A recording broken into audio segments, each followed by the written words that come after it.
But no, a lot of people have this sense, and unfortunately, it comes from pop culture references. It comes from things like Time Cop or Marty McFly and Back to the Future. But if you study time, and I'm not a physicist, but also physicists don't have a monopoly on time. Other people have been studying it for much longer, philosophers, anthropologists, obviously physicists as well. I do tend to side with the physicists more in their conventional notion of block time.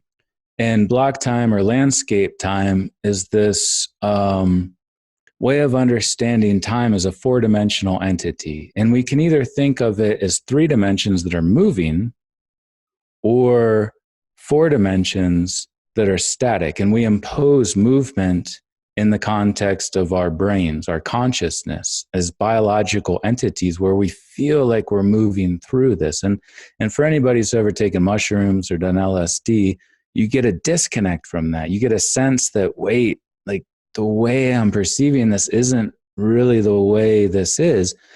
When we go to bed at night, it's the same thing. We go to sleep, we wake up instantly, and all of a sudden it's the morning. But what happened to that 8 hours where we were asleep and doing things?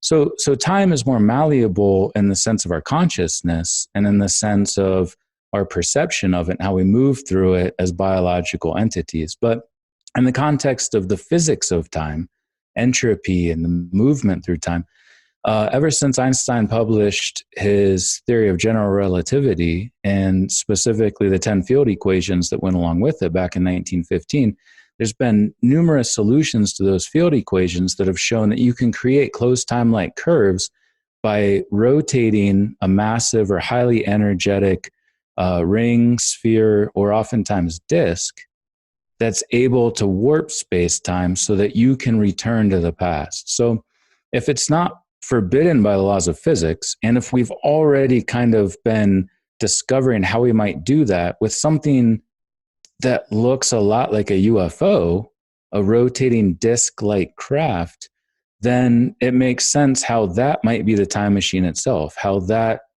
UFO might be the thing that allows them to travel back into the past. And so even beyond the biological traits, the physical traits that we share with them, the derived characteristics, unique derived traits, as we call them in anthropology, that craft itself would seem to indicate that it's capable of bending space-time to the extent that it can travel to the past. So to get to your specific question of what happens, within the context of block time, there is no separation between past, present, and future. In the presence of a time machine, you can have a future cause create a past effect. We're used to thinking of things that happen to us. We have this thing that we do that creates an effect shortly thereafter in the future. But you can have the opposite take place. And if you went back in time, if you went back to study the past and you interact with the past, we think of this like change that would happen. But anything that you did in that past has already materialized before we even went back to do it. Any change that took place, any effect of traveling into the past has already manifested itself before you even left to do it. Because of the essence of block time, there is no separation among those things. So let's say in the future, I decide to go give myself a soda right now. A soda would be here right now. That would just be the case. It would have already happened now because it happened in the future. And okay, so that's a great example. I'm glad you brought that up. If you had a memory of yourself bringing you that soda right now, you can be guaranteed that once you got to 6 minutes in the future, you would be like, oh, I need to bring my past self a soda. And those things are constantly entwined. You have always done that. There's no escaping that. The paradox is not in it happening. The paradox is in it not happening because it's always a part of that past. Whereas if you don't receive a soda and you've got no memory of it, then it was never there. It never happened in the first place. You can assume that you're not going to wind up time traveling and doing that thing. Exactly. But if that time travel does happen, say you meet yourself now, and not even in the context of 6 minutes later when you want a soda, but say 20 years from now, you meet yourself 20 years from now and you're older and you're like, hey man, what's life like 20 years from now? Are we still alive? Did we all kill each other? Did global warming, whatever.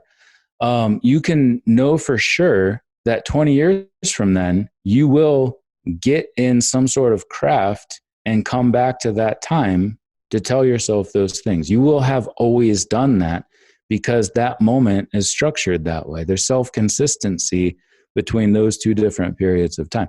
And this isn't my personal opinion. This is the conventional notion among physicists regarding how we understand time, how it exists in the context of block time or landscape time. Okay, I think I can wrap my brain around some of that. Of course, you got to give me some time to digest that one.